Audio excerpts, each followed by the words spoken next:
What's going on, everybody? It's your boy Thing Goes back for another video. And what I'm going to be doing right now is reading another article off of Bleeding Cool. Now, this article was dropped just about 4 hours ago, and it's more news about Invincible. As you know, the Invincible news train just keeps on rolling. And I really wanted to talk about this article because it highlights something that I discussed earlier in my live stream that I did today. I appreciate all you guys who actually dropped in for that live stream. I had a lot of fun. I'm going to have a lot more live streams that I'm going to be doing in the future. Really enjoyed doing that with you guys, so definitely got to plan more of that. But yeah, so this article is called Invincible Robert Kirkman Talks the Boys Comparison Series Changes. Now, in the video I made earlier, we discussed quite a bit about if Robert Kirkman was going to be changing a few things here and there in the comic book of Invincible, especially the more controversial stuff like what happened between Mark and Anissa and so on and so forth. It's a very interesting concept, and it really does beg the question is they're going to change things, because as you know, in a lot of comic book adaptations, they usually change more controversial centered stuff.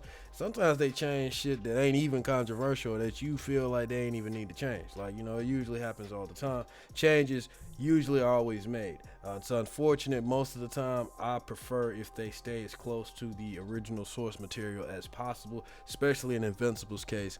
But, you know, unfortunately, it doesn't always go like that. So, like I said, this article was dropped a couple hours ago, and it was written by Ray Fluke. Now, let's go ahead and go through this article. Even though Amazon Prime's animated adaptation of Robert Kirkman and Cory Walker's Invincible is still hold on a second, got these ads popping up. It's still a little more than a month away. Fans of the comic book series have seen and heard enough to feel confident that Kirkman and his team have kept their promise that the 8-episode season will do right by the source material. Now, series executive producer Kirkman is discussing the series with EW, beginning with comparisons some have made between Invincible and a certain other adult-themed series on the streaming service. It's a comparison Kirkman doesn't quite agree with, viewing Eric Kripke's The Boys as having fun tearing down superheroes, while the animated adventure is very much a family drama, though you could say The Boys is a family drama of sorts too. It's about a son and his father and mother in this superhero world and all the complications that come from that, Kirkman explains. It is grounded, but in principle, more than The Boys. It celebrates what makes superheroes special, in my opinion. I really like how he worded that, and honestly, I would agree. I always felt like Invincible was kind of like, even though it had these outlandish villains and, you know, space and time travel and, you know, just all these very fantastical things that happened in the story, I always felt like it was probably one of the most realistic and grounded superhero stories told, as far as all of that other stuff taken into consideration, like the powers and the villains and all the tropes and the stereotypes and stuff like that. I feel like Robert Kirkman, in the best way and kind of like in the most modern way, he kind of made those things tolerable, more realistic, and just easier to deal with. You know what I'm saying, if that's the best way I can word it. You really have to read Invincible to understand what I mean about how it's kind of like it's so relatable and realistic, and at the same time, if a lot of these fight scenes went down with a lot of other characters, you can see people thinking to themselves, why didn't this fight go down like that? You know what I'm saying? I feel like Invincible takes the necessary steps that a lot of other comic books don't. You know what I mean? It takes chances, and it doesn't really, you know what I'm saying? It takes off the gloves when it comes to being raw and ultra violent. It doesn't hold back. I feel like that's really one of its strongest suits, is the way that it doesn't really hold back at all when it comes to those fight scenes. Hold on a second.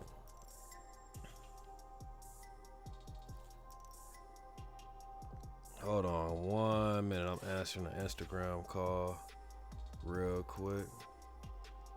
Hello? Hey, I know the quality is kind of slow right now. It's kind of skipping. That's why it's taking so long to start. But can I get like 2 minutes to finish reading this article real quick? I'm currently in a video right now recording. Give me like 2 minutes. I'm reading this article. Yeah, I'm gonna call you right back. All right.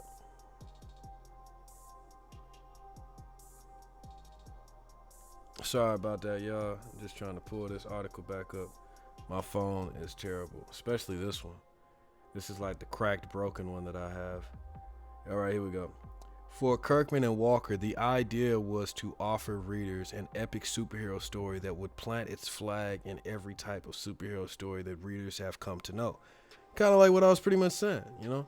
The idea was basically to take everything we had ever loved about the superhero genre and put it into one series. We wanted to construct a world that was so broad over the course of the life of the series, we could tell basically every type of superhero story that had been told and put our own spin on it, he said. Sometimes it's a horror series, sometimes it's a drama, sometimes it's a straight up science fiction. It's all done in a grounded, human way. Wow, that like, bruh, that's pretty much exactly what I feel and what I said just now, only with a lot more added on to it. But Robert Kirkman is definitely correct. The Invincible series takes on a lot of different genres at times. Sometimes it feels like Mark is in a horror movie. It feels like it's just a straight up drama. You know what I'm saying? Sometimes it can be straight up comedy, bro. Like, you know, the Invincible, it really just has a lot of different layers to it. Let me see. And much like readers of Kirkman's The Walking Dead comic book series learned that the television adaptation would stray from and add to the printed canon, Invincible fans should expect some surprises the story makes a leap from the pages to screen. For example, viewers can expect expanded character arcs for Zazie Beetz, Amber Bennett, and Sandra Oh, Deborah Grayson. Now, I really do appreciate the fact that they are expanding on these characters. Amber, she had somewhat of an arc a little bit, but she had time, don't get me wrong, but she didn't have that much time in the series. And Deborah as well. She was always there, and you knew when she was there, and you know what I'm saying? Like, you would always see her around.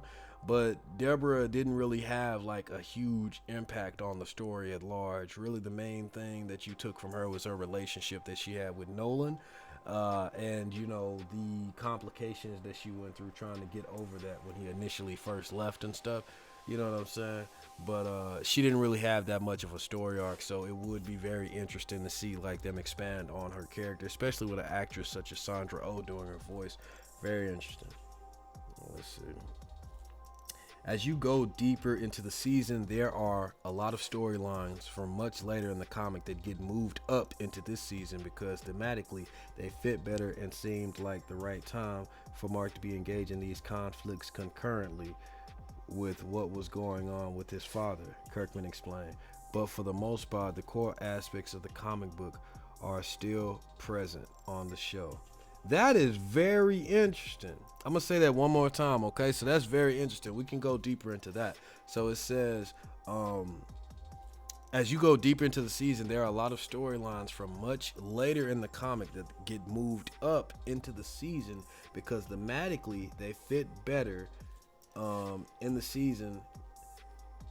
So pretty much what he's saying is they switched around some of the story arcs that happened later in the series and moved them up sooner for Mark to go through because thematically, you know, in the case of the story, he thinks that it makes more sense to have Mark facing these threats concurrently with also dealing with the drama with his father. So that's very interesting, and it also makes for a more packed season.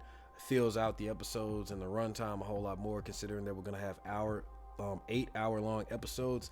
It's cool to see that not only are we going to get filler, but we're just going to get arcs that we already know of, but just kind of moved around a little bit to fill in that time and to just make it overall flow better. You know, stuff that might have just felt like it was just injected out of nowhere in the series.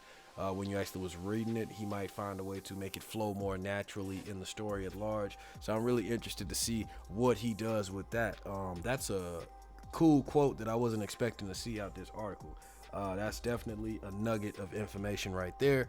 Really pulls into question, like I said, what exactly are they going to be taken from further on and bringing like earlier up. That's another video topic for another day. All right.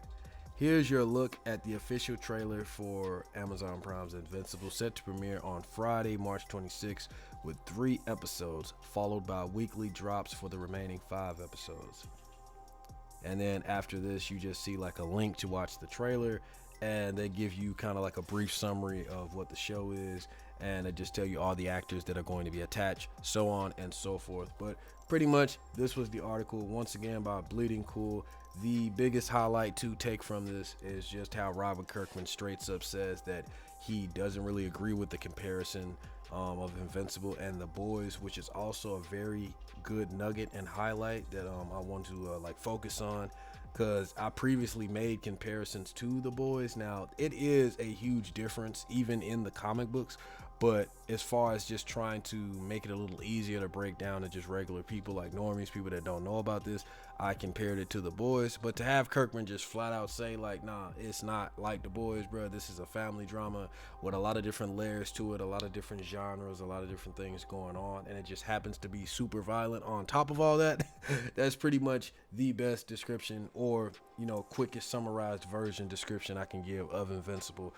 Either way, it's going to be a wild ride and it's going to be super entertaining. So mark your calendars, March 26th. I guarantee you're going to have a good time. Really hope you enjoyed this video of me going through this article. Tell me what you think about this article, and what do you think is going to be moved to the beginning of the series, like in this first season. It's going to be moved from stuff from further on in the show or in the comic that's going to be moved earlier up. Like, what do you think is going to be switched around and changed, and what are you looking forward to the most seeing animated? So I hope you have a good day, night, wherever you are, man. If you enjoyed this video, like I said, let me know what you think in the comments. Let's talk about it. Like, dislike, comment, share, and subscribe. And you already know, man, hit that bell to be notified for more videos like this one. Check out that live stream, bro. I'm gonna put the link and everything in the description to that one. And yeah, guys, you already know what time it is, man. Hope you having a good one. Peace.